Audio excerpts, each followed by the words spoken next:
আমি জিমিনকে দেখেছিলাম, ওকে দেখলাম আমি ভিতর থেকে বাইর হচ্ছে, অনেক সুন্দর হ্যান্ডসাম, মানে এত সুন্দর বলার বাহিরে।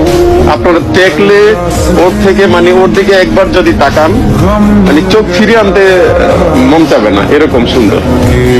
আর আমরা ছেলেরা যা দেখি যে একটা মেয়ে অনেক সুন্দর, তো ওইরকম আপনাদের কাছে ফিল হবে, কিন্তু সুন্দরের থেকে যেটা সুন্দর হয় ওইরকম সুন্দর আমার সামনে যখন দেখলাম, মানে আমি কি বলবো, আমি কি বলার ভাষা হারিয়ে ফেলছি। অসম্ভব সুন্দর, এত সুন্দর বলার বাহিরে। আমি আমার চোখ লেগে গেছে। আমি একজন ছেলে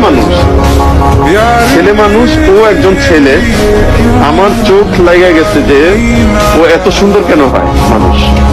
সুবহানাল্লাহ, আল্লাহ ওনাকে ভালোভাবে সৃষ্টি করেছেন।